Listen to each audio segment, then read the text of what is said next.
gather the information, to see who the audience are, and to tailor the talk to the audience. And many, many, many times, I sometimes give a totally different talk that is advertised. Who? I don't know. I haven't given a talk yet. And so when it's not planned, it's always getting what is necessary, what is needed from each one of you. And this is where I gather the information on how to give that talk, how to offer that talk. And that means it becomes something even I'm not sure what I'm going to say. And it's about the Dhamma because I live the Dhamma, and this is the only thing which really inspires me. And there are times when I think, what am I going to talk about this evening? And sometimes I even inspire myself, which is very beautiful, to be able to inspire oneself, let alone inspiring others. But the nature of perception is a very powerful subject.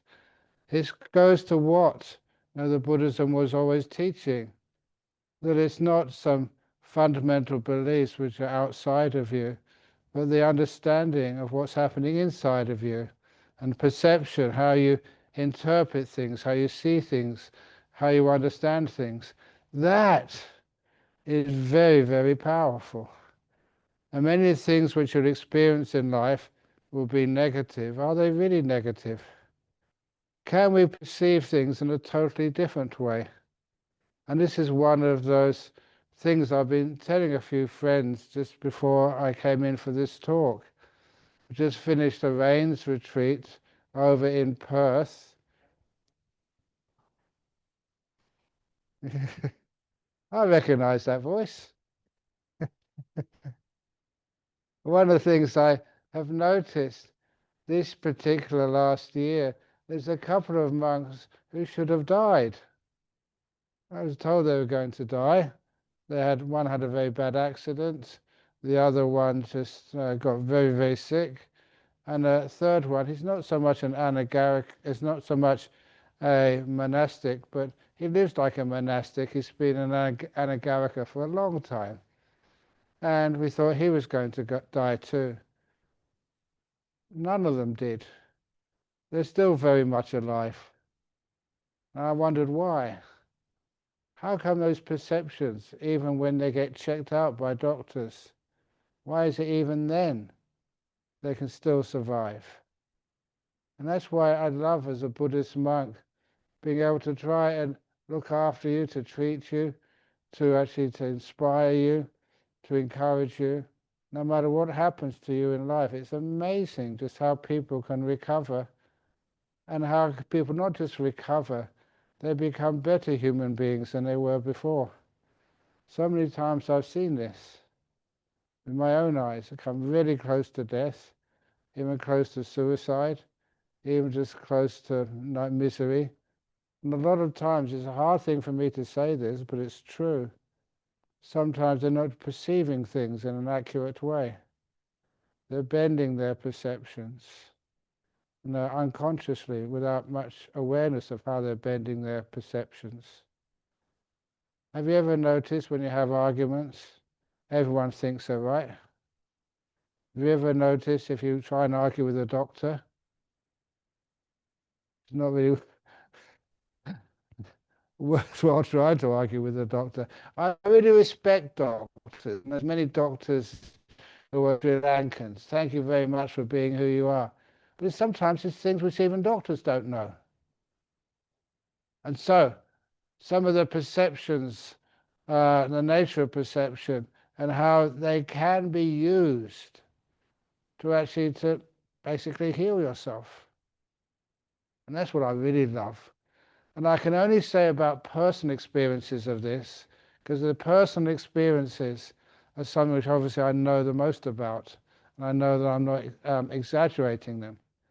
Many times as a young monk, especially over in Thailand, he got very sick. And sometimes even over in Australia, you sometimes get sick. And one of those cases where I got kind of sick, it was an acute problem, and it was just to do with the indigestion.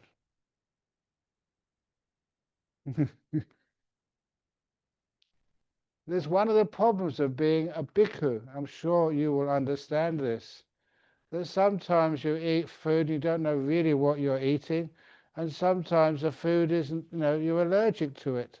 I should let you know this, that I have got some allergies to food. Now, one thing which I cannot eat is apples. And never ate apples when I was a kid. I thought I just didn't like them, but it was not that. I tried to eat some later on, and it just made me feel very bad tummy ache. And other things like ginger, I cannot eat. If I do, I can eat it, but it just makes me feel sick afterwards. There's a lot of things. One of the other things which I cannot eat, it's really weird, honey. And I think one of the reasons I never took any honey, because my family were poor, and that was very expensive. Other stuff I can eat, but not honey. So there's a lot of things which can make you sick, which sometimes you think, I'll just leave them alone. But sometimes when you're a monk, sometimes they give you all sorts of concoctions for lunch. You don't know what you're eating. And every now and again, you eat something which really does make you sick. I remember I don't know what I was eating this day. And I'm not going to blame Sri Lankans. Thais are even worse. Any Thai people here? Okay. I shouldn't have said that before I found out you were here. But sometimes you add some special food for this, special food for that, and then it just off sick. These days I'm much more careful with what I eat. And one of the reasons why was when I gave a talk in Malaysia once, about 3,000 people. And I was getting more and more sick. My tummy was really starting to churn. And then I asked people at the end of the talk, can I finish now and go back? They said, no, please, one more question. I shouldn't have done this. I shouldn't have said, okay. So I gave one more answer to somebody's question. And then about halfway through the question, I said, I've got to go now. And I got up quickly without bowing. And it was projectile vomiting on stage in front of 3,000 people on camera, videoed. That was a wonderful thing I did as a monk, as a bhikkhu, because they realized I wasn't exaggerating. They could actually see it. And so from that time on, I said, look, there's some things that better not give me in my bowl because it really does make me sick. So anyway, this particular time, I had a very bad feeling in my tummy. And when you have, it was food poisoning. When you have food poisoning, how many doctors are there here? Come on, don't be embarrassed. I just wonder back, oh yeah. No need to be embarrassed. Your kindness is wonderful. But anyway, I had food poisoning. And so food poisoning means you start to have these convulsions in your tummy. Ugh.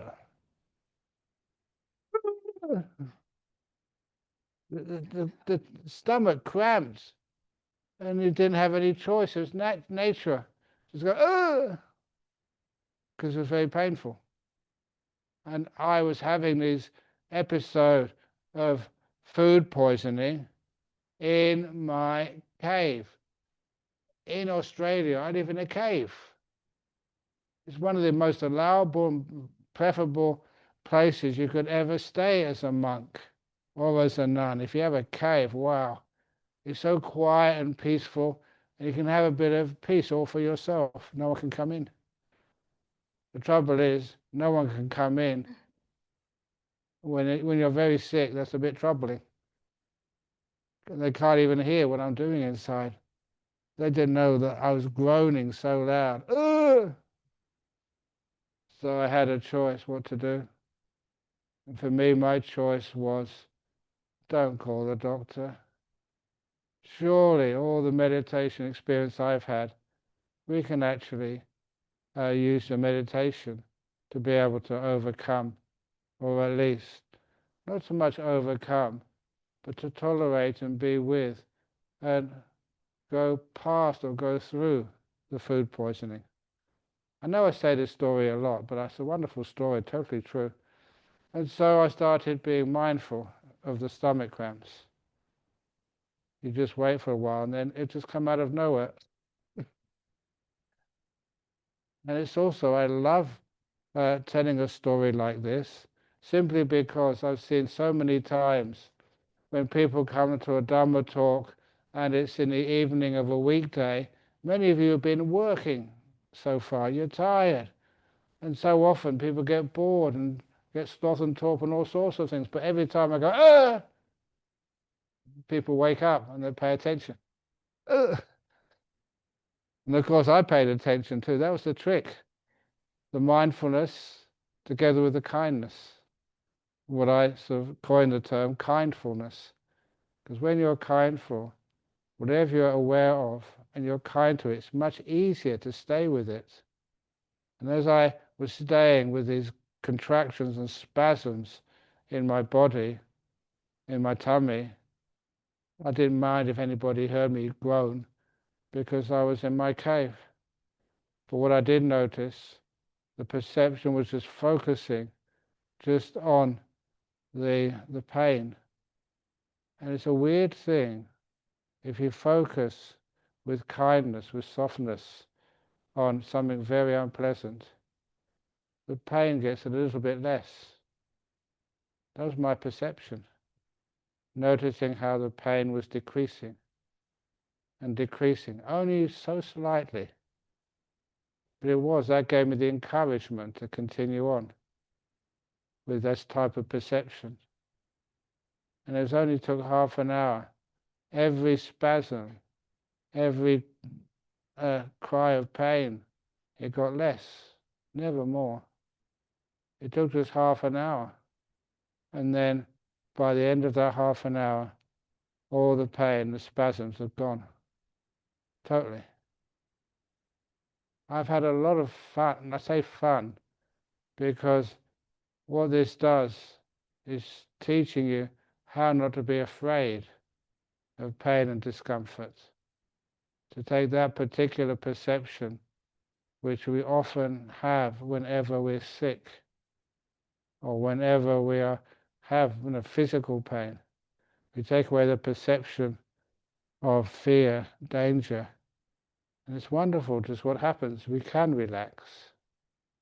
When you relax, things do ease off, and even things like pain vanish. Sometimes I kind of use similes, and the simile for this type of pain and the method to get beyond it was imagining that these parts of the body, these muscles are contracting, whenever there's an inflammation or infection somewhere. I imagine them like guitar strings.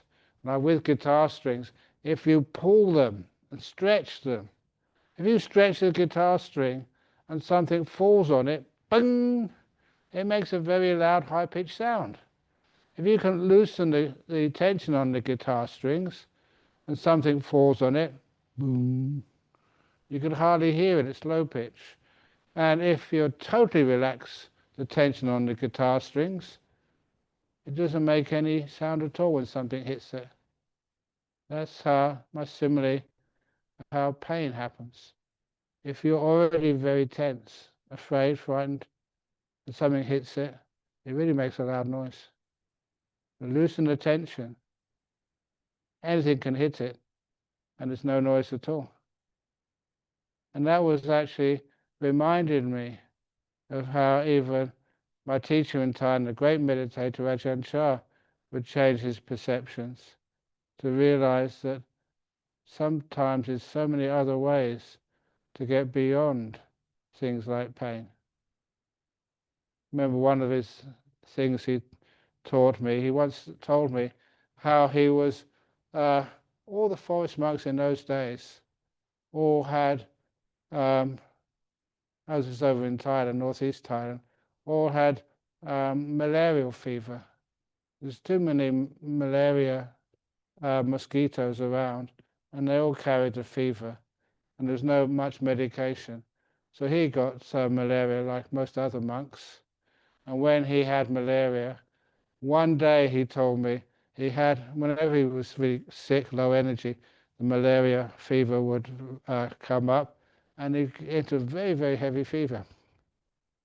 What he did was actually to, instead of running away from it, being afraid of it, reacting to it, he said, I'm not going to move anywhere. I'm going to sit, my meditation, right in the middle of this fever. And he even actually symbolized that, of like being in the middle of a forest fire, really hot, and he was right in the middle of it. He could feel the fire getting hotter and hotter and hotter, because he was like in the, what we call these days, the eye of the storm. He just noticed the fire getting hotter and hotter and hotter and hotter until the fire exploded. And that was the end of the malaria fever. He never got malaria again. Sometimes, and that makes sense to you. It's not something which people describe often, because often they are just too afraid to follow a path like that, to be kind, to be gentle, but not to move.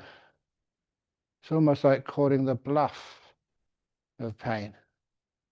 So anyway, that's what he did. And how can that work? It's because, I thought after I emerged, from that half an hour, you can't call it fighting pain. It's just understanding it, knowing, being kind to it, and it gets less and less and less and less till it disappears. It's the same with people get afraid of all sorts of things, especially over in the Far East, or the Middle East, or the Southeast, or any East. This is almost Far East, Southeast London. This count as East? Yes, that's the train station. That's how we came here, through East Croydon. This is more east than Croydon? And South Croydon, okay. South London, anyway. It's east enough. So anyway, not this place, but many times people over in South Asia, Southeast Asia, we're afraid of things like snakes and spiders. And the reason I'm telling this story now is because I just came from my brother's this afternoon, and he said he was going to tune into this talk. So this is another snake story for you, brother.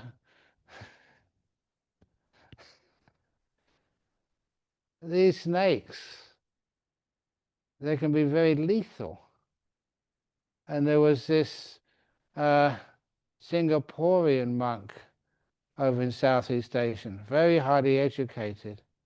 It was just after I left Thailand to go to Australia. He went into our library in our monastery in Southeast Asia, in Thailand, and he just asked the librarian, where is the snake book? And said, it's just over here. He gave this monk a snake book, and the monk was looking through the different species of snake which were in our forest, and he said, oh my goodness, that's the snake which has just bitten me, and it's deadly. This is a Singaporean monk saying this. He'd just been bitten by a snake. And he showed the other monks in the library at the time the 2 puncture wounds of the snake, and his ankle was already starting to swell. What would you do? This monk said, please get me a doctor. And so it's one of those times when a monk or a nun or anybody is allowed to run, to go into the village to get the medical help. Now, usually we don't run at all as monks. You know the reason we don't run? Because the faster we run, the more robes fall off. Even my roads fall off sometimes, and I'm not really running, just walking fast. These aren't meant to sort of be worn by people going fast. So anyhow, this monk did run, keeping his robes on as best he could, and he came back from the village with the local doctor, not an MD. He was the one who knew all about the herbal medicines. And he came to see this monk, and the monk's foot was quite expanded by now. And he put some herbs in his mouth, chewed them, and then spat them on the wound and rubbed them in and started doing some chanting. And as this witch doctor, a layperson, was doing this, imagine if that was you. The Singaporean, highly educated young monk looked at the more senior monks and asked them, "Can I have a proper doctor, please?" But as they were watching, as the chanting continued, the two puncture wounds where the fangs had got in closed up and the swelling went down. And actually the wound totally healed and he wasn't affected at all. The Singaporean monk. It's one of those things which are called unbelievable by many people. But it happens. That's one of the lovely things about being a monk for such a long time. 51 years now. And also being a theoretical physicist at Cambridge. I've got some cred. So I don't just believe things, you wait for the evidence. And it's just too many things you've seen with your own eyes, which are crazy, but they work. Why is it that some people, if you had a snake bite, and we brought these guys in, which didn't actually inject you with anything, but did something else far less intrusive, and far more effective, which would you choose? Why is it our perceptions can sometimes kill us? We see only a part of the solution, and it's not the best solution, it's dangerous. Why can't we use perception to see there are so many different options in this world, so many different ways of dealing with problems? You know, the one thing which I always notice with sickness is the power when we have a positive mind, a happy mind, joy, even laughter. That's one of the reasons why I often pepper my talks with happy stories. Sometimes people call them the miracles. They're not miracles. They're just noticing the power of more things in this world than we've ever known about, ever experienced. One of those talks over in Australia, there was this gentleman called George who was dying of lung cancer. And by this time he was really sick. On his last legs, doctors had given up and went into the hospice. Little George in the hospice. The first evening, the nurse said to him, "George, what do you want to eat for dinner this evening?" And that's when George replied, "Look, as well as the cancer, I have also got high cholesterol. I can't have anything oily, or I've also got diabetes. I can't have anything sweet. I've got hardened arteries. I can't have anything salty. I can't." And that's when the nurse said, "George, be quiet. You're not going to die of a heart attack. You're not going to die of hardened arteries. You're not going to die of cholesterol problems. You're going to die in about 3 days of cancer. So you can eat whatever you want." And George said, "Really?" And so the nurse asked him, whatever food you want to eat, anything. And so George asked for the oiliest, greasiest, sweetest, syrupy, saltiest food. He'd never been allowed to eat by his wife for years. And I think the word in England is called pigging out. Why not? Yeah, he's going to die soon anyway. He had cancer. But you know what happened? I was there. I was looking after him. And he didn't die. He went into remission. After about 3 or 4 days of eating all his favourite foods, he went into remission. He walked out of the hospice on his own 2 legs. He did actually the cancer came back afterwards. It's only a temporary fix. He had an extra 6 months of life. So, if you have a partner in this world, or a mother or a father, who tells you can't eat this, you can't eat that, it's going to kill you. What actually kills you? Is it the chemicals in your blood, or is it the perception? What you're worried about? We've had many cases, and I love when people tell me these stories, but also when you read about them in official magazines, in the indigenous communities over in Australia. In the indigenous communities of Australia, they've got this almost like a ceremony they call pointing the bone. And if you've upset some other influential indigenous people in Australia, the indigenous people will talk it over, and if they agree that you've really done a bad thing, they'll get a bone and they'll point it at you. She's got her eyes closed, so she can't see. Pointing it's all on camera, so I can't get away with it. You're pointing the bone at me. They're pointing a bone at you. And a lot of times, that sort of indigenous person would actually get sick and then die. They would think themselves to death. How can you do that? I often thought, if you can think yourself to death, why can't you think yourself to life? Why can't you use this in another way? In the story which, a weird story, true, I remember seeing this when I was a student. As a student over in Cambridge University, one of the clubs which I joined was the Psychic Research Society in Cambridge.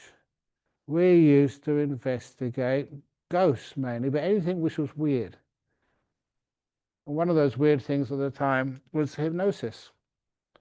One of the experiments which I saw with my own eyes, that students would volunteer for anything, and we managed to hypnotize one of my friends, one of the students, and the hypnotist had a piece of wood with a 4-inch nail on the end, and convinced the student that nail had been heated and heated and heated until it was red hot. And then the experimenter touched the tip of the nail on the student's skin. Because the student had been conditioned to believe that that needle was red hot, he screamed in pain. That I could understand. What I could never understand was how it was the place where the needle, or not the needle, sorry, the nail touched the student's skin, a blister came up. It was burnt, that part of his skin. And that nail was at room temperature.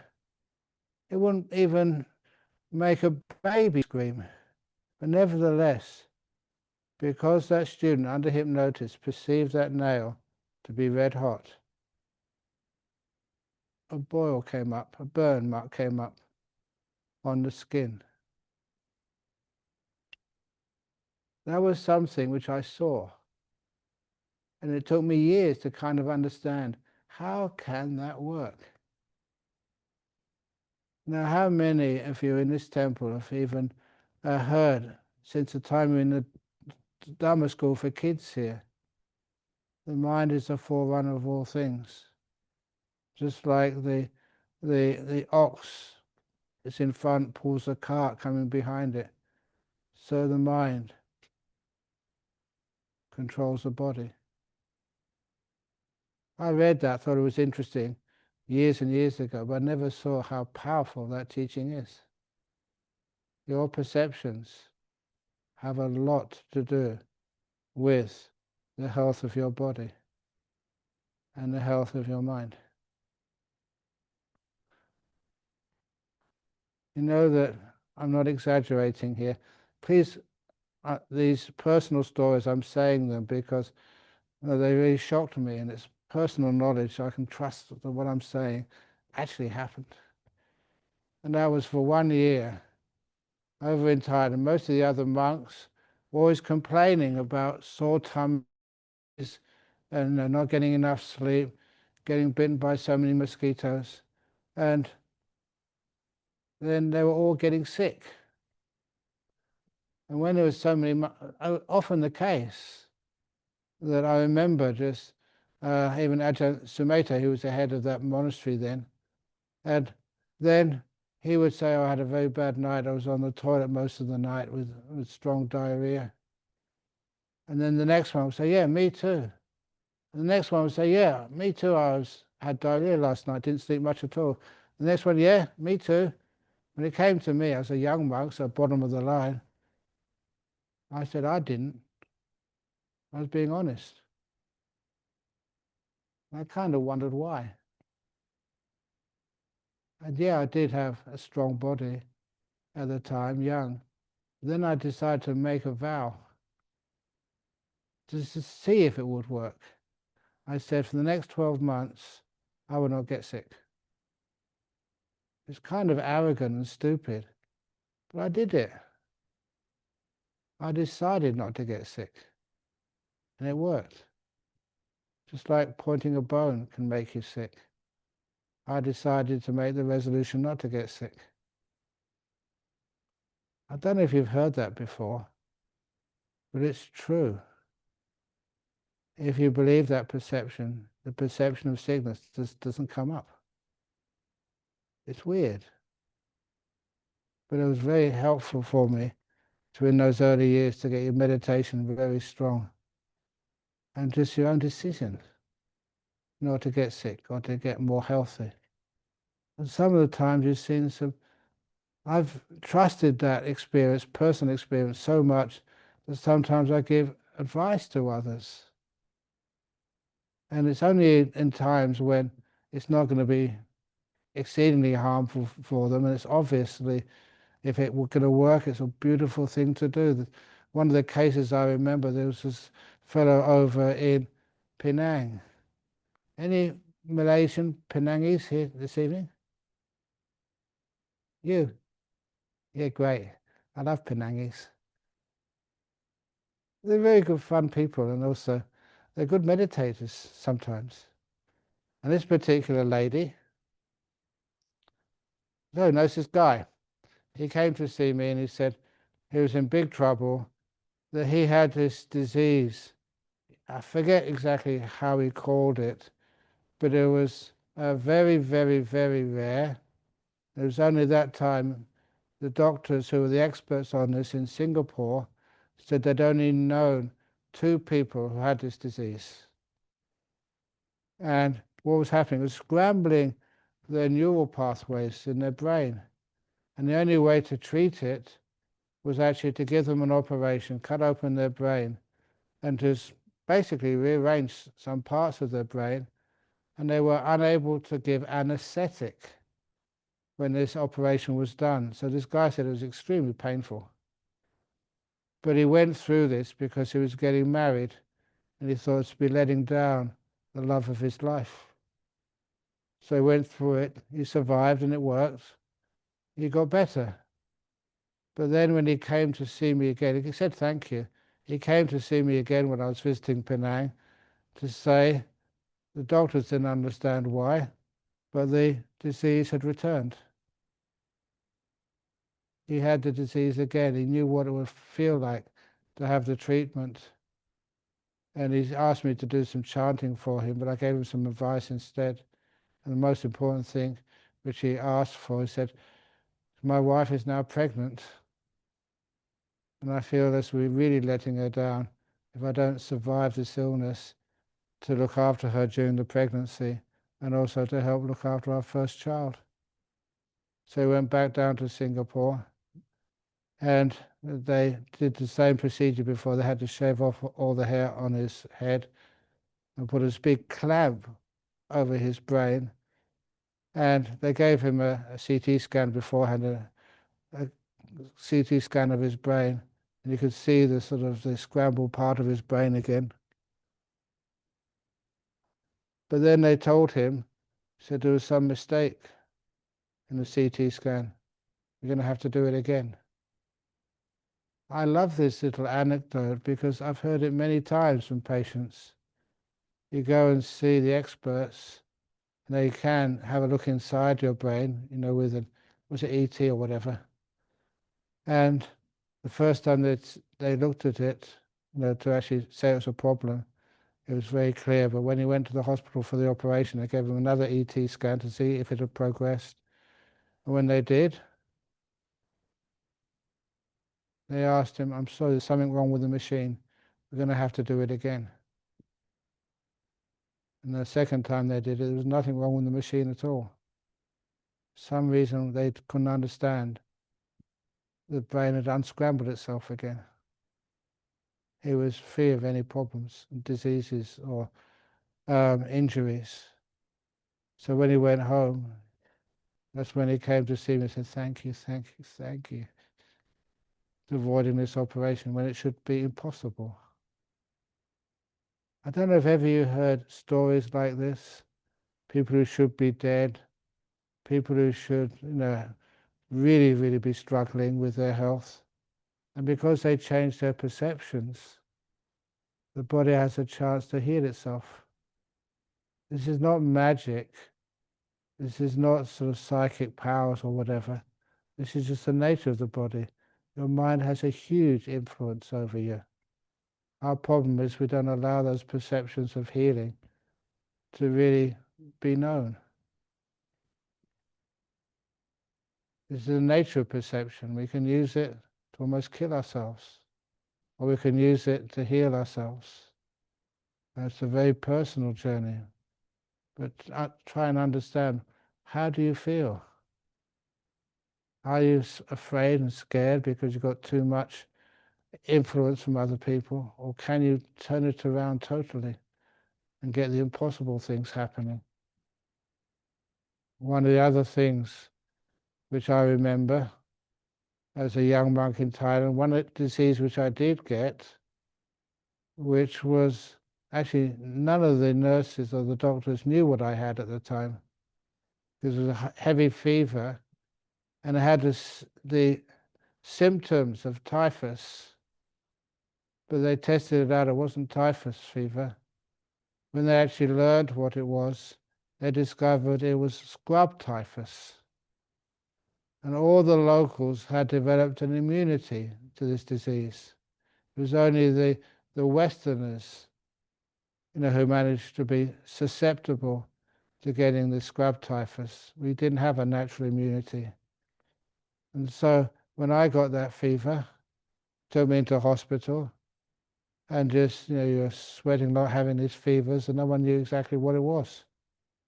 So because they didn't know what it was, they decided to put as many antibiotics as possible into the syringe, and they would inject me in the bottom twice a day.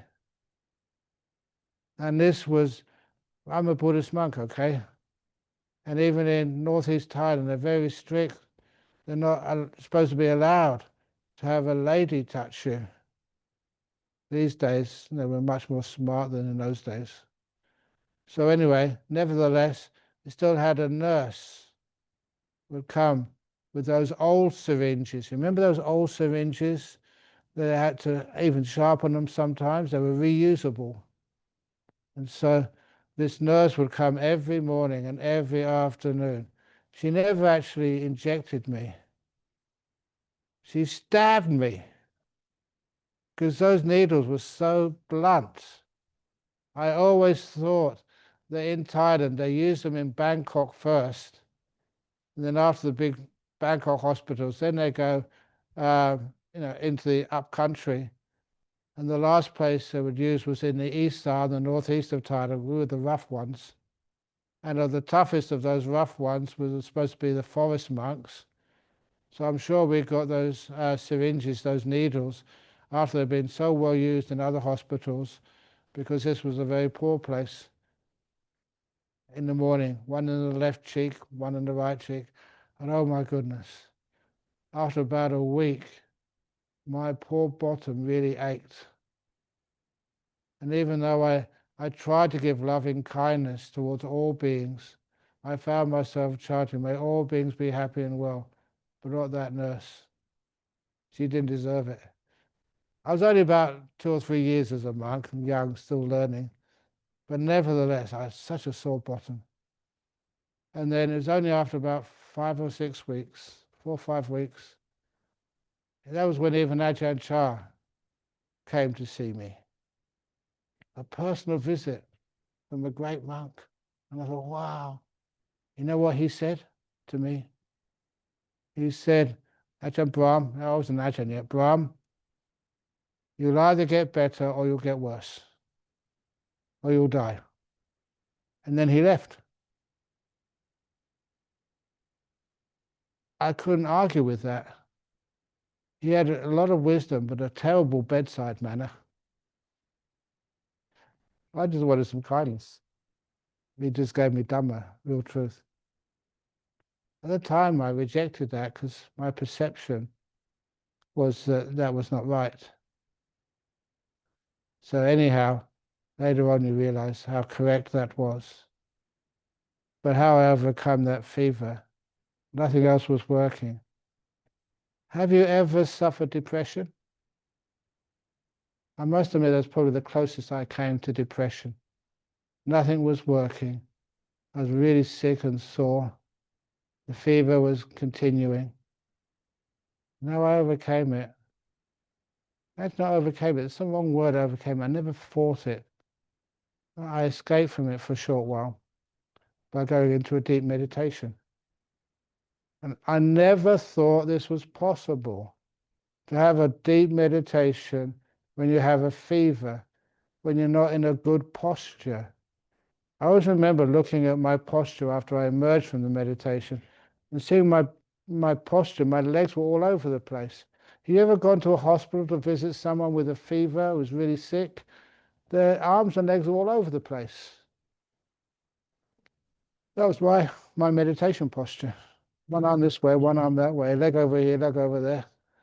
But nevertheless, you discovered, because I had to, that you could still let the body totally vanish. You get these beautiful bliss states. And that was the amazing thing. That because you understood the nature of perception, you could change it. Let go of seeing anything negative at all in what you were experiencing. Not bother about it. Let it go. Renounce it. Give it up. And abandon it. All those physical feelings. And now once again, that was replaced by a lot of bliss and happiness. And that, if you've been in hospital with a fever, no one knows what's been happening to you. They can't understand the reason why. It was only later, about 6 months later, did one of the doctors notice that this looks like scrub typhus, and he doesn't care that the big medics in Bangkok thought that it didn't exist in that part of Thailand. Only later he realized it's because of the immunity of most of the population, but some of the population, like the visiting Westerners, we were susceptible to it. It's only found out much later. But at the time, it's amazing just how that fever was discarded. just by the nature of the mind, understanding how it works and letting it go. Because those are personal experiences, the things you'll never doubt for the rest of your lives. So this was how understood how the nature of perception can work so amazingly well. And thank you for whoever left that clock on, because sometimes we can perceive that as creating a disturbance. But I never feel that there's anything like disturbances in life. I just think there's wonderful. Thank you for letting me know I've been talking too much. Being on live stream too. And on live stream too, yes. So thank you for changing perceptions. I often ask you, Ayachanda, how many times you notice me get upset and angry? Never. How can that be done? Changing the perception. Any words which you don't like, or you think is like critical, you perceive them in another way. I remember I was telling this story a little bit earlier. I never finished it. Again, mostly to my brother. I said that I gave this talk at a girls' school over in Perth. It was a Catholic girls' school. And during the talk, they asked me one of the most difficult questions. You know the question they asked me? They said, Ajahn Brahm, these are 14-year-old girls. You're a good meditator. Do girls still turn you on? That's what they answered. How could you answer that question? Fortunately, one of the other girls in the class, don't bother about that girl. She's such a naughty, always causes trouble in class. So I could escape very easily. But then I saw those girls the next day over walking down one of the big roads in the centre of Perth. And they came up to me and they said, oh, Ajahn Brahm, thank you for that talk you gave at our school yesterday. And I said, I'm amazed that you still remember me. And they said, oh, it's easy to remember you and your name. We'll never forget anybody called Ajahn Brahm. And I said, there's an M on the end.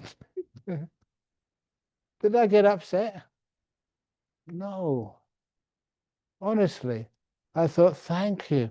That's a good little story to give in my next talk. Never get upset.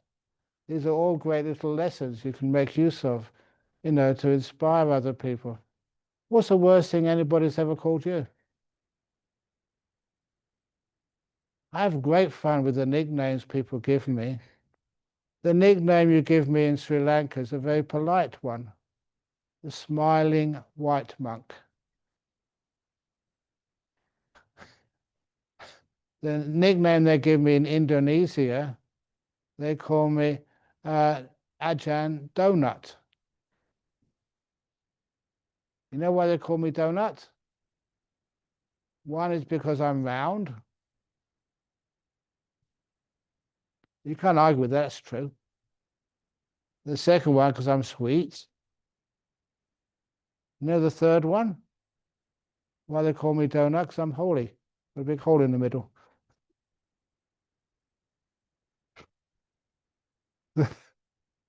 So why do anybody want to get upset? You have a choice. That's what perception gives you. You can choose another way of looking at what they're talking about. I always say that sometimes it's a test when they say something really nasty to you. I mentioned this anecdote over in my last Friday night talk. Just the way that I live. Gave a Friday night talk in Perth. It was only a couple of days ago. Then got right straight to the airport on a plane. Then came to London the next day. I always give another talk and then another talk. That's how I live. Just always talking, or flying, or resting, or eating, or having my photograph taken, or something. I'm enjoying my life. But in this particular case, please excuse the language, but I think you will understand it here. A lot of people never understood this over in Australia. I gave a presentation once at a mental health conference. And at that mental health conference, these two English ladies came to see me afterwards. And they were what they called clients of the mental health system. And they said, they weren't Buddhists at all, just they said, when we saw you going into the lecture theatre and standing at the lectern about to give us a talk, I thought, who the heck is he? What does he know? He's not a doctor or professor. And what they said we came here to apologize to you after the talk because we thought, who is this wanker coming to teach us? That's a very rude word. Did I get upset even saying that someone called me wanker? Well, I think it's really funny. But that's how I perceive these things. A nice little challenge and see the funny side of it. But then they gave me this wonderful praise afterwards. We thought you just didn't know what you were talking about. But then when you started giving these stories about perceiving ourselves in a totally different way, and the story which I gave to them, one of my favorites, I said, you are clients of the mental health system over here. I don't know what problems the psychologists, psychiatrists see in you, but I always remember being a forest monk, living amongst so many hundreds of trees. Every time I see a crooked or a bent tree, which has been damaged by the storms which nature gives, when I see that big branches have been torn off the leaf, torn off the branch, so big branches have been torn off the tree, and they leave holes in there. I know that in each one of those holes, that's where the possums and the birds live. That's where they make their homes. I'm glad they're there. And my favorite trees are always those trees which are the most bent and damaged, where all the leaves are brown and they're not just perfectly placed. Those damaged trees are the ones I like the most. And every damaged tree belongs in the forest. Each one of you, I said to these clients of the mental health system, number one, please never think or perceive you don't belong. Please understand you belong to this wonderful form of humanity. That for people who are suffering, you belong, welcome. And number two, the ones who are the most injured, damaged, crooked, bent, twisted, you are the most beautiful. I really mean that. I don't make these things up. You see them. And that's why they're powerful. And that's why they came out after and said, even the bad words we said about you at first, because you didn't know who you were, what you're going to speak. Once we hear you, thank you. So we cried and we laughed. That's one of the most beautiful compliments I've got. When you hear something, it touches you, and you cry, you laugh, and a lot of the problems are healed. Okay, so I'm going to finish now and open up for any questions. Okay? Just Justin was okay. Okay, that's lucky. So who's going to ask the first? Sorry? Okay, who's going to ask the first question? In the back there.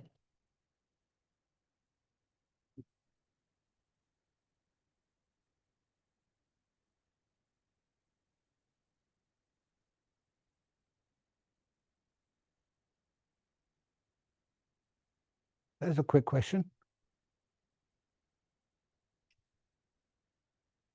It's not working. Can you shout the question out?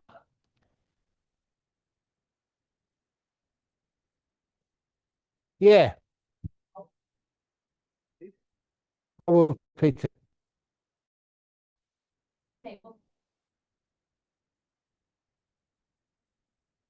Thank you for the perception. How to use perception in improving meditation? Oh, that's easy. Number one is a lot of time and improve meditation by changing your perception. I don't know how many people keep saying that meditation is difficult. If that's how you feel and that's how you're convinced, then meditation does become difficult. I don't think that that's a truth somewhere. There are so many stories of people learning how to meditate and getting into such deep meditations quite fast. Don't ever think you need to have a great deal of knowledge of the Dhamma. Sometimes in the time of the Buddha, people just did basic Dhamma, things like, with time, with use, things get sort of suffering. You don't control them, you can't control them. And there was Chudapantaka, who was not wise enough to really understand too much, but he was still had enough devotion to be able to just take a piece of cloth, keep rubbing it, and that was the cause for him to get fully enlightened. It's amazing different ways which people got to these deep states of meditation, and they're real. Over in Thailand, there was this novice who was so bored with listening to Ajahn Chah give a talk. Sometimes he gave a talk for hours and hours and hours. And it was really boring sometimes. Sometimes it was on the money and I don't know if I should say on the money, but he was just really powerful and he gave some amazing talks. Oftentimes it was just boring. And so anyway, this novice started thinking, when's he going to finish? When is Ajahn Chah going to finish? When's he going to finish? And then Ajahn Chah didn't finish, he kept on going. And this little novice thought, when's he going to stop? When's he going to stop? And then the little novice had a flash of insight. He changed the word from when is Ajahn Chah going to finish to when am I going to finish? When am I going to stop? And then the little novice stopped. When he opened his eyes again, it was mid-morning. All the monks had finished the talk hours before. It was the first time this little novice had got into a deep meditation, a jhāna. He'd been blissed out all night, hadn't heard all these other monks do the final bit of chanting, pack all their things and move back to their huts to go to sleep. Little novice missed all sleep that night. Little novice even just was too late to go on alms round. He had to fast that morning. He didn't mind at all. Because with these deep meditation, you have so much bliss and happiness come up. That's how the perception changes your ability to meditate. It's possible for each one of you. And I say that if you say you can't meditate, that's totally wrong. That type of perception is what stops you. If you want to say, be honest with yourself, say, I haven't managed to press that right button yet. But yet keeps that perception of the possibility of success open. And then you do it. It works. When that happens, become a very little happy Buddhist. I don't know, or whatever you are, sitting there enjoying the bliss and the peace and you've let go for a little while. And it was gorgeous. That changes your perceptions. That make any sense? Next one. What's going on here? Yeah, go on. So there's one on the live stream. So what do you do if you lost more money than you have? Like when you did a bad thing that will take years to pay back. I feel sad to be in this position right now. Okay, if you're in that position, it doesn't really matter if you have to go to jail. Now, jail, well, I don't know why people, as soon as I say jail, you perceive that as something negative. And there's this Thai monk. He was number 3 in line to be the head monk in Thailand. Chaukun Tape Siddhimuni. He was a good meditator and he had the right attitude. And when he was faced trumped up charges because somebody else wanted to be the head monk of Thailand, and so the only way to get rid of this very wonderful monk was to accuse him of being a communist. At that time, that was illegal. So he never really fought it. Eventually he got convicted and sent to jail. And in jail, in Thailand, if you a monk who goes to jail and you're kind of innocent, you have to take off your brown robes and wear white. And he never fought it. I remember reading his autobiography. He said one of the luckiest breaks in his life. He was in jail, he got plenty of food. He had people who still respected him. But the best thing which he had all that free time. No one could ask him a question. Sometimes when I get so many questions, I kind of contemplate it. Can I confess to something I didn't do? Instead of perceiving being in jail as something negative, perceive it as a retreat. A 2-year meditation retreat where no one can bother you. You got your little cell. Your cell is like a monk's hut. Sometimes they call monks' huts cells or caves, and no one can actually disturb you. And he said he read a lot of books he'd always put off. He did a lot of meditation, had a wonderful time. So he always perceives that going to jail for a couple of years to be a very, very fortunate, lucky break. Chaukun Tape Siddhimuni, if you can find a copy of his autobiography. It's wonderful. That's where we perceive things in a totally different way. Yeah, go on.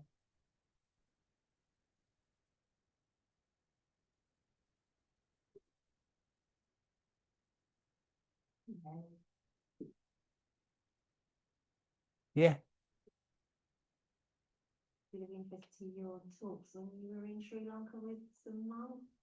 Yes. They were really amazing. Yeah, like, because obviously you always encourage people to practice the jhanas. Yeah. And I'm not going to say I've attained any, but hopefully I'm going to get something somewhere down the line. But anyway, the thing I remember going to the London Buddhist Vihara years ago for the Dharma classes there. Yeah. And there was a wonderful monk, and because he was, Sinhalese, he would tell us about his sort of days as a novice in Sri Lanka, and how when he was being taught to like practice the jhanas, the head monk that he was training under would say in Sinhalese, which means don't miss the junction, as in when you're practicing, Yeah. in it, and he said that with the kind of sense of there is a sense of danger if you get it wrong, and you could end up sort of, well, you could end up lost in a sort of self-indulgent spiral of jhana bliss that leads you nowhere. if it is jhana, it all. Sorry? Just repeat the question very briefly. Okay, for the live streaming, the question was, in briefly, is why is it that so many people are afraid of the jhanas? They always say that there's a danger there that you can get lost in jhanic bliss. That's not true. Because what it is that sometimes people want things so much they create a false sense of jhana. If you've got a decent teacher there, they can tell you pretty easily whether you are in a real jhana afterwards or it wasn't real at all. One of the best ways of knowing that is what I call, for want of a better word, the afterglow. When one emerges from these jhanas, if it's a real one, you're blissed out, the bliss remains with you for quite a while. And you know this is something which is amazing, which has happened to your mind. And you also realize that without those jhanas, there is no possibility of penetrating deep truths. Nati jhananga panyasa panya natya jayato yamhi jhanang chapanya chasa ve nibbana santike. Verse 372, I think, of the Dhammapada. I don't just tell funny stories. I do know my stuff as well. And that's a powerful statement which says there's no jhana without wisdom, there's no wisdom without jhana. In one who has wisdom and jhana, you're in the presence of nibbana. It's one of my favorite sayings from the Dhammapada. It's powerful. And always, what's the cause of wisdom? Is seeing things as they truly are. Yatha bhutayana dasana. It is samma samadhi, the four jhanas. In the Gopakamoggallana Sutta, what type of meditation did the Buddha teach? And that's where Ananda replies, he only taught 4 types of jhana. Sorry, 4 types of meditation, first, second, third, fourth jhana. And the Pasadika Sutta, that's where the Buddha instructed, was it Kumara Kassapa? He said, if anybody ever asks you, the Buddhist monks and nuns, they indulge in pleasure. You should ask them, what type of pleasure do you mean? If it's pleasures of the 5 senses, say no. We regard that as a danger. If it's pleasures of the 6th sense, the mind, you say yes. And I admit that. If I'm a happy monk, if I'm a smiling white monk, where does that smile come from? That smile comes from not because I eat a lot and have lots of pleasures in the senses. That comes because we indulge in the pleasure of the 6th sense, the mind, the deep meditations. And that's where the Buddha said, it is because, those 4 jhanas, they give you a beautiful sense of bliss and power. But is that just indulging? No, says the Buddha in the Pasadika Sutta, Digha Nikaya. He says anybody who indulges in the 4 jhanas, there's only 4 consequences possible. Not crazy mind, not sort of losing time. The 4 consequences of practicing jhana are stream winning, once returning, non-returning, or full enlightenment. That's what we're supposed to be doing. So if you want to be enlightened, if you're really keen about it, serious about it, please learn the jhanas. From the jhanas you can see things as they truly are. What will stop you from being trapped for eons in a formless realm after you die? And what would being in a formless realm? The formless realms are just where the next stages of the immaterial attainments happen. But even you don't get trapped in there, because what stops you is that you've seen, from the deep meditation, the 5 hindrances which stop seeing clearly are abandoned, not just for a few minutes. This afterglow idea, your mind is really clear for days on end. And it's almost impossible that some deep states, deep attachments are not abandoned. It's impossible. Sometimes using really similes, because you have to find some similes to make sure that you can tell people about the understanding of deep meditation. That is where it's like a bomb goes off in your mind, and so many things are destroyed. If you emerge from a jhana or a few jhanas, you'll feel that you may be enlightened, but you're not. Most likely, not fully enlightened, because once all the dust settles, you can see what's left. Then you see there's a few buildings still remaining, another jhana and more of what you hold to be who you are will get destroyed until there's nothing left.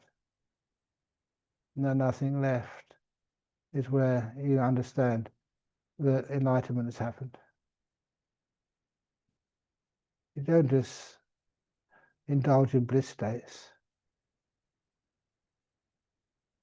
And even if you do die afterwards, you die with such a pure mind. You may go to a beautiful realm for a while.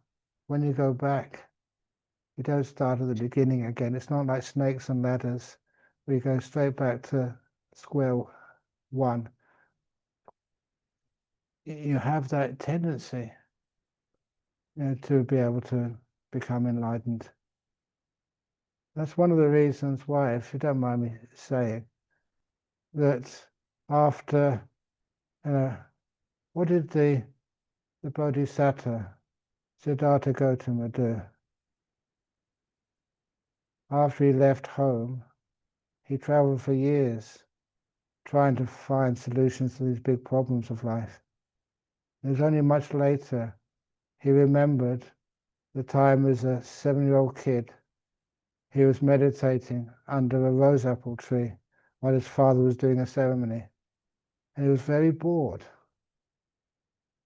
And then he closed his eyes and he entered the first jhana. And that's when he thought, this is beautiful. What has beauty got to do with abandoning the world? Would it not make you more attached to the world? It was only much later, when he'd left home, he remembered that experience because nothing else was working. In the Mahasachika Sutta, he thought, why am I afraid of that beautiful states of deep meditation I experienced as a 7-year-old? And he said, I won't be afraid. Maybe that's going to lead to Bodhi. That's what he called it in the sutta. Stages of enlightenment. He realized it would. So that's what he actually did next. Instead of being ascetic, he ate, drank, rested, and then when he sat meditation, he did the whole 4 jhanas. And that made him our Buddha. He never gave that up. And that's what he always said was right meditation, samma samadhi. Of course, that depends on having practiced right mindfulness, right effort. I don't like that word, effort. Instead, I say, right, what do I call it these days? Endeavor, yes. Effort is what you do, and it makes you tired. Instead of endeavor, you're working towards this. And all of the precepts, the virtue, and everything else about making peace, being kind, being gentle. Renunciation, kindness, and gentleness is the second factor of the Eightfold Path. So all of this that comes together, and don't be afraid. You know for a while that the Vietnamese Buddhist community made a rule that no bhikkhu, no monk was allowed to teach jhana to lay people. What I'm doing here right now would have been illegal. And I said, why did you do that? They said, because too much trouble. That's what they said. But now, of course, the times have changed, and the Vietnamese Mahasangha, and the Mahasangha includes the bhikkhunis as well over in Vietnam. Yes, teach. And there's so many wonderful people achieving these jhanas. Lay people. Who teach you, you've got a chance. Not teaching you seems to be one of the most meanest of things I could ever do. I refuse to do that.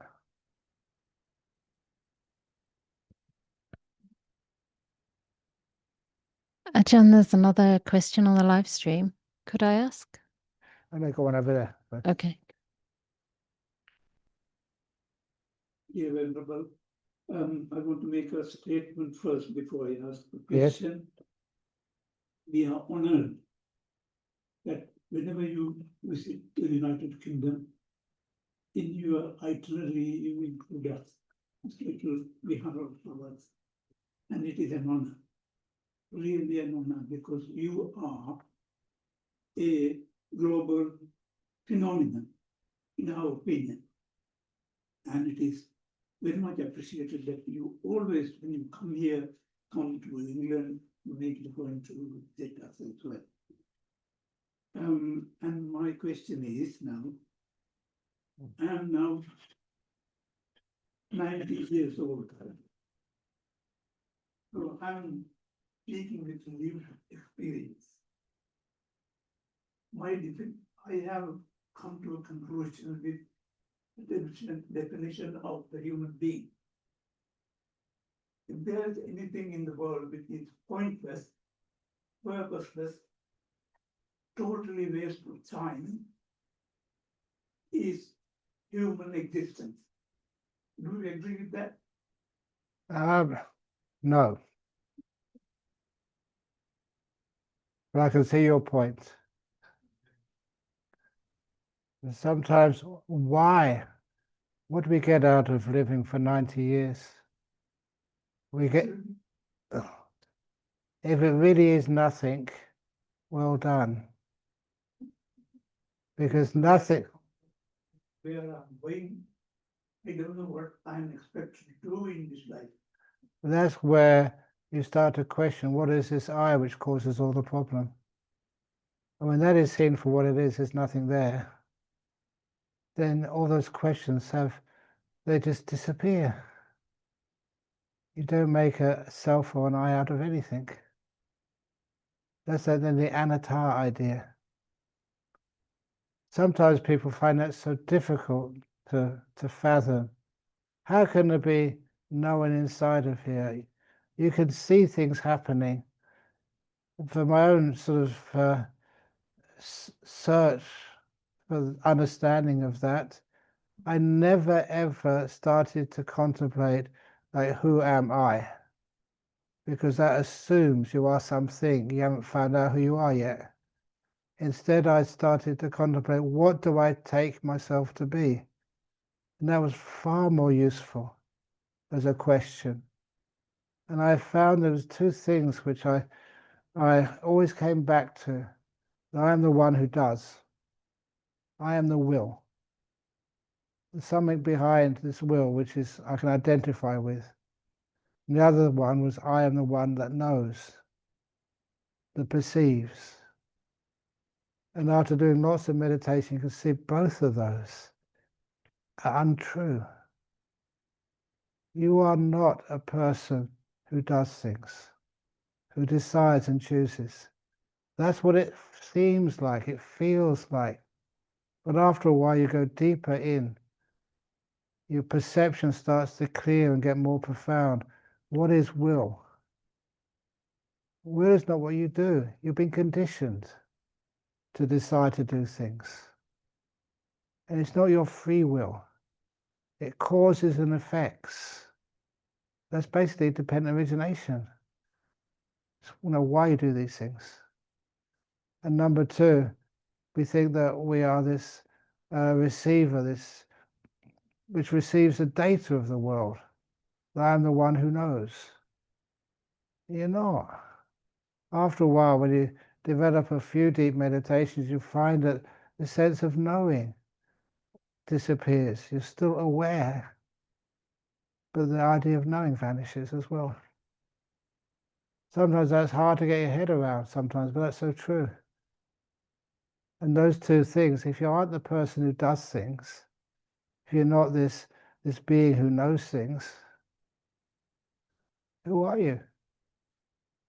Answer, no one.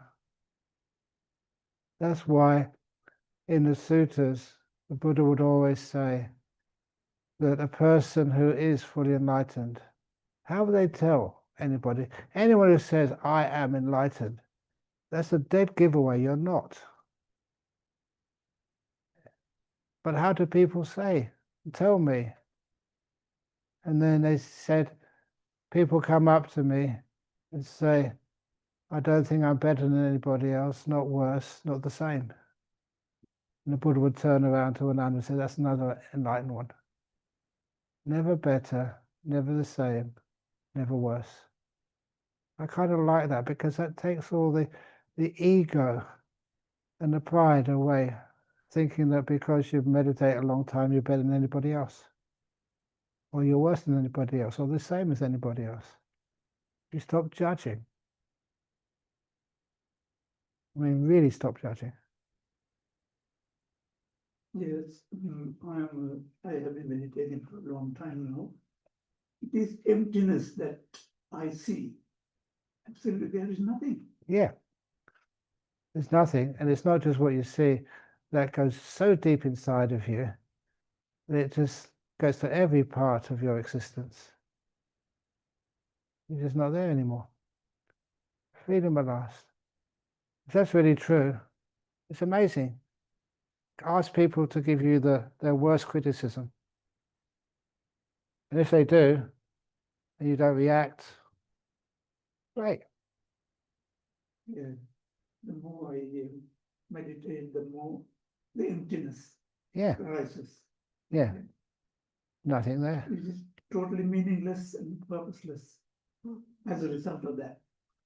Yes, sometime I had this little, trying to get sort of examples so people can understand. I had this little box. I called it my Nibbana box. Um, Do you remember seeing it? A little box. It just had a one switch top. You turn the switch, and the flap went up from the top of the box, and the hand came out and turned the switch off, and then went back again. That's the Nibbana box. Have you still got a copy of one of those? Okay. If ever you go to, yeah. So there's a challenge for the Sri Lankan community in Thames Buddhist Vihara. One of those machines lives at Anukampa Grove, just outside of Oxford. Not that far, Oxford is really close by. So please go to Anukampa Grove, see the Nibbana box, and also just leave some food for poor old Ayachanda. Don't ever feed me. Look how fat I am. feed the nuts. It's an honor to have you in this temple. Thank you very much. Excellent. I've got to be somewhere. Yeah. Next question. Could we take one from the live? I think this is going to be helpful for many people. Yeah, take one from there. Okay. The live stream, yeah. Yeah, okay. How do I assure my teenagers anywhere, that everything's going to be okay? How to reassure those? Is it a lot of times teenagers need similes which they can relate to. In other words, everything's going to be okay if you set up the causes for being okay, and those causes are so easy. I can only just go back to my being a teenager. One of the things as a teenager, I just never felt right about killing any animal. And even as an 11 or 12-year-old, I got a fishing rod. I always wanted to go fishing. And so as a kid, I had a fishing rod, but where can you go fishing in London? I said, you're born over in Acton. How can you can't put a line in the River Thames. There's no fish in it when I was young, it's polluted. But eventually, my father, my whole family went out to this lake where you paid 10 shillings or something, and you could fish. But then my grandfather, I loved my grandfather, and he was going to teach me how to fish. So he set up the fishing rod, he cast the line, it got caught in the tree. This is a true story. It got caught in the tree, he yanked it, and he broke the rod. I hated my grandfather for the next hour or two, because it meant my fishing expedition was totally scuppered. But now when I look back upon him, what a wonderful grandfather that was. But for his not really knowing how to cast a line, I would have caught so many fish. I wouldn't have liked that at all. So I thanked him afterwards. But because of my good fortune, I never broke that rule. And then later on, stealing. And my family were poor. And so, if I didn't have to pay the fares on the bus, I wouldn't. It's their fault. They should have asked me. But I felt terrible after that. Honestly, so I would always pay my fare, even if they never asked for it. I'd go up to them afterwards and say, you didn't ask me for the fare, here it is. And I felt so much happier that way. And then the third precept, you know what the third Buddhist precept is? Kamesu miccācara, not misbehaving with sexuality. And honestly, that's usually like if you've got a partner, just have one, not many. And as a teenager, look, honestly, ladies and boys, if you have two partners, the girls have two boyfriends, it's not worth it. It drives you mad and crazy. If you were a boy, there's no way I could afford a second girlfriend. I couldn't afford even one. That was really tough. So please don't mess around with sensuality. Sometimes people do it because they want it so much, they don't realize the pain it's causing them. Not to lie. It's wonderful when people trust you. When you actually go up to them and say, look, I'm sorry, I shouldn't have done that. If anybody says that to you, please forgive them. Don't shout at them and scold them. What's it like to be rejected as a teenager or as a young person? It really hurts deeply. And most young men, young women, they just want to be liked. They want to realize there's nothing much wrong with them. They may not have made it yet in this world, but they know they will. Honestly, I just was spending just yesterday with my family members, 10 years old, 7 years old, 8 years old, and 6 years old. My nieces and nephews. That's either grandnieces and grandnephews. You know what they call me, of course? What's my title? Munkle, yeah. That gives a sense of warmth there. And not attachment, but warmth. You'd always do anything to try and help them, serve them, and make them feel that they belong, they're good enough. And the last one, such an obvious one, with teenagers today. Why do some teenagers take drugs or alcohol? If you want to know why you shouldn't take alcohol, if you have a cat or a dog, put alcohol out for them instead of water. Will they drink it? No way. So if you drink alcohol, you're worse than a dog. That's being a bit hard, but why not? Yeah. That's trouble is though. Sometimes, and I got this problem the first time I went over to Australia. They said, look, I have to take alcohol because there's pressure from my peers. Everyone else takes some alcohol, so I have to. I said, no, you don't. I said, okay, I'll try it. And so the next time there was a party, the guys come with the drinks, and they said, "No, have a drink." They said, "No, I'm not. I'm a Buddhist." A Buddhist, the friend said. Buddha is a really great religion. It's all about letting go. Come on, let go, have a drink. It didn't work. So then they tried something else. And at first I scolded them. I was the fool on this one. They said the next party they went to, when a man with a drink tray came along, and they said, "No, I can't take alcohol because it's doctor's orders." If you heard that statement, it's doctor's orders, of course you wouldn't even argue with them. You care about people's physical health. So he said it worked.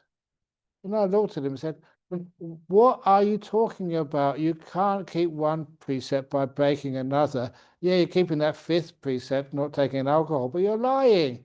There's nothing wrong with you. I know you're in good health."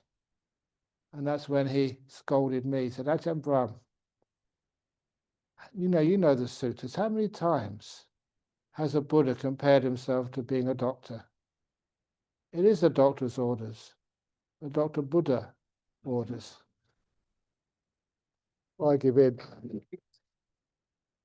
That was a wonderful little response.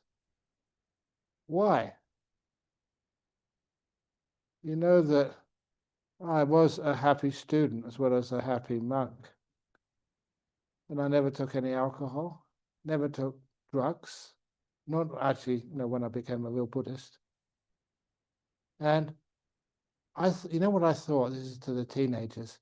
I thought I won't be invited to any parties anymore if I don't drink alcohol. I was invited to more parties than I ever thought possible. You know why? Because they always wanted somebody sober to drive them home. That was me. I was designated driver because I did take alcohol. There's many advantages. So that's one of the reasons why. For teenagers, look, don't just follow your peers, the crowd. Just be an original. Stand up for what you know works. This is something I've personally seen, not just in my own life, in other people's lives as well. Just how doing little things like being virtuous, helping one another, being kind to one another, keeping precepts, how that makes you a happier people. I'm not just doing this because I want to show off Buddhism. I just want you to be happy. It's tough being a teenager. Pressures on you from all angles. As a girl, you've got to be pretty. As a daughter or a son, you have to be smart. As so many other things. Your teachers give you stress and pressure all the time. Your friends give you, your parents even, they got the best within in the world, but don't always tell them to pass the exams. Passing exams doesn't make you successful in life. It's only part of success. Much more than that. I don't know. Am I going too far?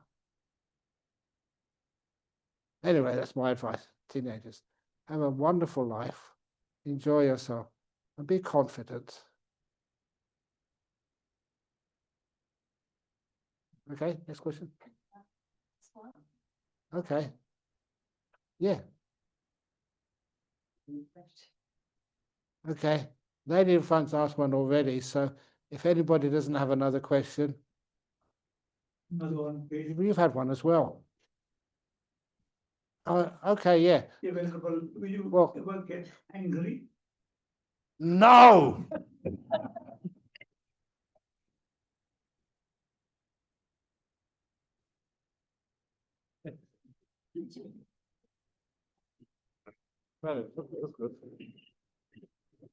It's not mine.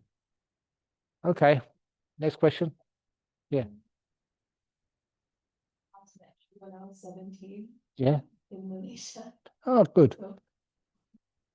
we live it out. But I have a question because I recently lost my father very suddenly, and I have been struggling a lot with grief because our relationship was complicated.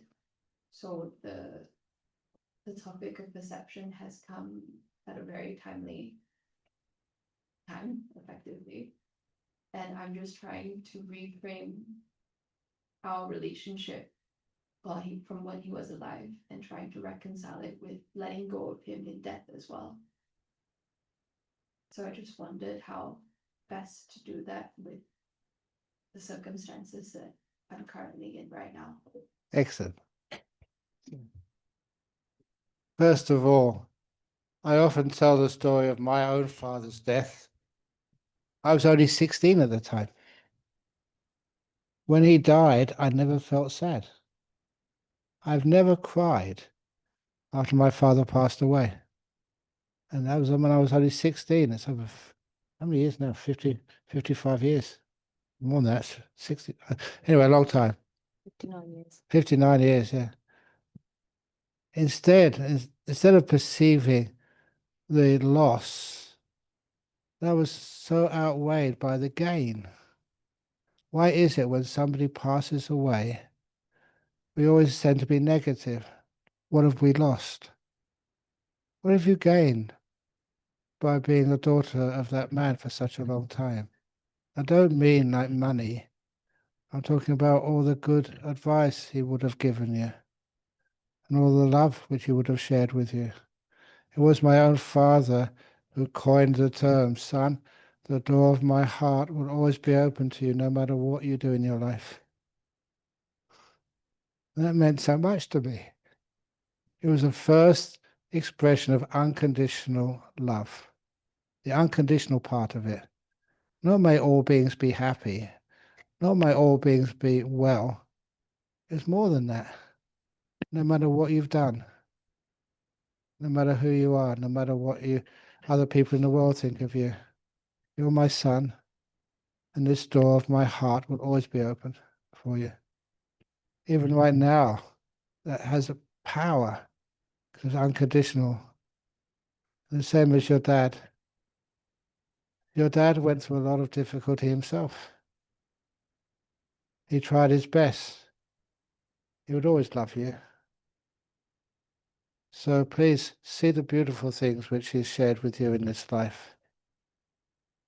Cultivate them, keep them. Any of the unpleasant things which he did to you, please forgive him. To hate any bad things which he did for you or to you. Sometimes people do that. There are some things which abuse their kids. Please have that wonderful power to say, I forgive. And number two, have that beautiful remembrance of all the good memories you've shared with your father over those years. And then, I never feel sad about my father's passing away. 16 years. Thank you, thank you, thank you, thank you. I wouldn't have missed that for the world. And even if your father has been very cruel to you, this is what my own father said to me when I kept on asking him about my grandfather, my paternal grandfather. I said, why didn't you ever talk about him? And he was my grandfather, your dad. I never met him, never seen him. Why don't you ever talk about him? And I pressed my dad so many times. Eventually he told me. He said, your grandfather was a bastard, he said. Please excuse the language. This is what my father said to me.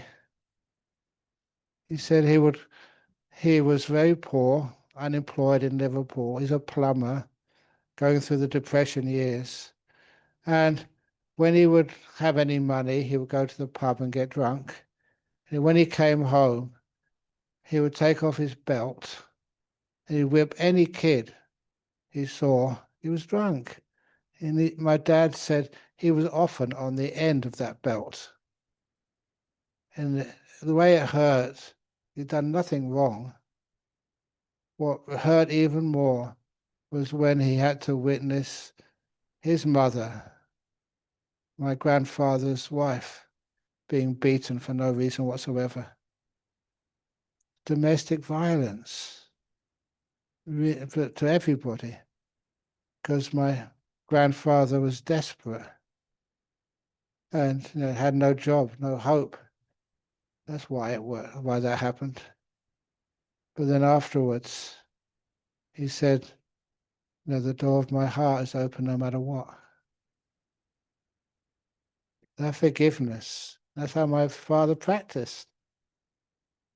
Often, just been with my brother discussing this. Sometimes, my brother and I would fight, young kids growing up. And sometimes my father would come into our bedroom, which we shared, with a slipper to some spank us. He could never do it. He'd come into the room with a slipper and he'd put it down and go back. Because that was a vow he made.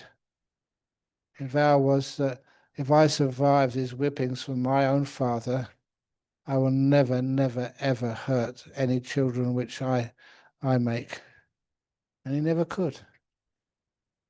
Experiences like that, how to deal with domestic violence. Forgive it. Learn how much it hurts. That's an easy one to remember. And also just to let it go. You don't have to repeat it anymore. How much does it hurt? Huge amount. It's not worth it. Sorry? Who was about? Anukampa. Oh yeah.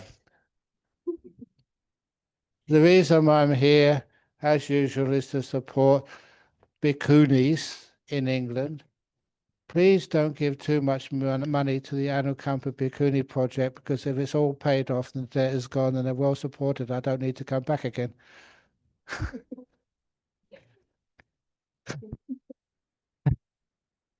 But we're not there yet. And so please support this temple as well. There's a good temple. I've been coming here for such a long time. And they're always welcoming me.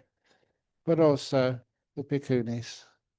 This year, if you haven't heard, I went to go and see the Prime Minister of Sri Lanka to complain. Did I tell this when I came in July? No, okay.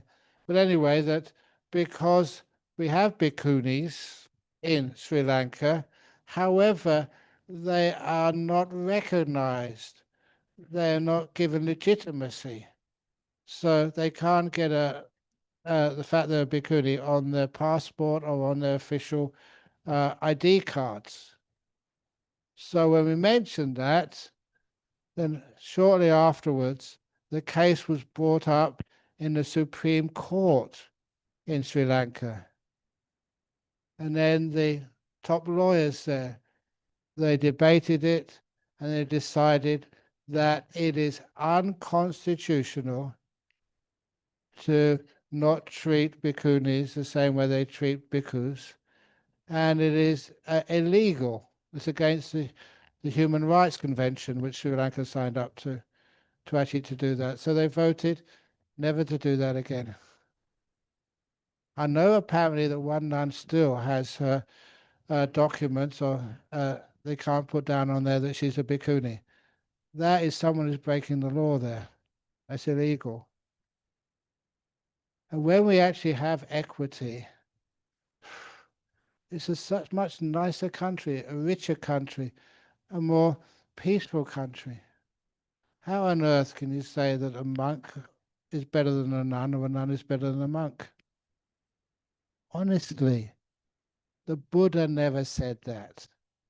And if Sri Lanka is devoted to the teachings of the Buddha, please never let that happen again. If you're a woman, you want to live a monastic life, go for it. Yeah, that's right. When are you becoming or wearing brown? When? Saturday? Wow. It's Monday today, isn't it? Ajahn is the first time in UK history, as far as we know, that a woman is taking novice ordination with the possibility to train towards the full bhikkhuni ordination. So until now, that's never been a pathway. So this is the historic first. Yeah, you know, now you two are gonna have statues made of you. Oh, thanks. We'll make one of you first, Ajahn. We'll use all the material to make your statue. There'll be more material, more kindness, more gratitude. Honestly, it's living an exciting time in UK. It's not a small thing. It was hard enough for me to see opportunities for men who wanted to live the monastic life, fully supported. And now to see that's available for women, not just women, LGBTQ, no, LG, Members of the LGBTQIA plus community. yeah, Yay. Who are men and women mostly, and some are yeah. gender non-binary and transgender, Imagine what it must feel intersex. like if, because just how you were born means you can't become a monk or a nun. That's wrong. Imagine when everybody in UK has that opportunity and takes that opportunity. They feel so proud that the pathway which you choose is a pathway which is inclusive, which doesn't neglect anybody. That makes me sort of feel, yeah, okay, I can keep on going on a few years longer to make sure that this is going to happen. So please make it happen. And please, I also challenge Ayachanda to let everybody know any problems which are occurring and let everybody help solve those problems. You know how hard it is by doing it alone? Yeah, It's impossible. very hard. That's why, that I travel all this way to help Yeah. out what others do as well. Yeah. But there's so many people in the audience there would be so happy to help if they only knew what they needed to do. Yeah, so I just want to thank everybody, actually. Of course, first of all, our teacher, Ajahn Brahm, for coming all this way, and the Venerable Bhikkhu Sangha here at Thames Buddhist Vihara, and everybody who supports the spread of the Dhamma. It's not about bhikkhus or bhikkhunis, it's about spreading the Dhamma to all beings. And many of our supporters are here now, ex-trustees, current trustees, people who really helped us get going and brought us to where we are today. And one of the things that's really beautiful about our community is that although it takes a lot longer to establish than it would take for a monk's community, because basically there's only one nun, and that's very lonely and very difficult without a sangha for support. But the people who do support us are so loyal and so dedicated, and it gives the whole community a different quality. It really feels like a family. It's intimate. It's deep. It's authentic. It's real. And I think my aim is that we can bring our whole self in a way, like ourselves as we are right now, to the path. So of course we can talk about non-self, we can talk about everything being conditioned and empty and all the rest, but we live in these bodies, we live in our gender, we live with our particular cultural background, our particular skin color, etc. And to create a place which is inclusive is my aspiration, to not replicate those systems of patriarchal systems that leave other people out. And I think all of us have got work to do in that regard. And it's just a blessing to have the opportunity to make some steps in that direction. So thank you, everybody, for being a part of this. And if you haven't come to visit us yet, please do. We'd warmly welcome all of you here. So thank you. And thank you to the people on live stream who also are our disciples watching us. And I think they appreciated the depth of the talk. So thank you very much for that. Oh, and if do you want to say about just so that you're free to let go over there. There's a donation buckets, and there's multiple ways for which you to practice your generosity. and to support Venerable Chanda and the growing and the Sangha. Yes. So Yeah, you can find information about where we are and how to get involved, how to donate food, which we need. We don't have a lot of dana offerings in the way that the Bhikkhu Sangha does, maybe because it's unfamiliar to offer to nuns. But people who do come find it worthwhile. So hopefully you can come and join in for lunch. Excellent. Okay. You would like to say something?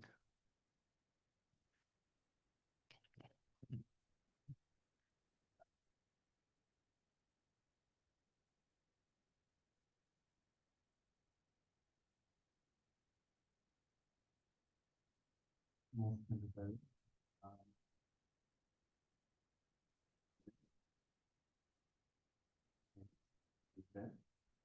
I believe we all had a wonderful evening today. Our most venerable Ajahn Brahm gave a very useful Dhamma talk, sharing very useful and meaningful his personal stories and other stories. Let's bless him together.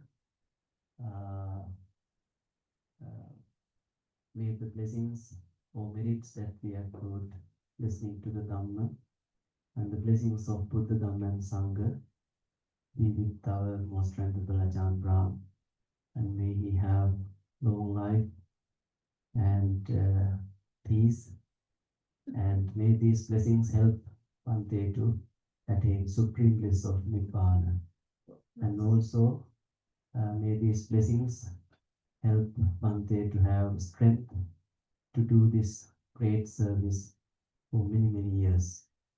And also, I thank our Bhikkhuni Chanda and other friends who helped to have this wonderful evening today. And also, I must remember our Shani Nona. She organized this event today, and all the friends, devotees who gathered here, may you all be well, happy, and peace. May the Triple Gem bless you all. Everyone sign mine. Okay.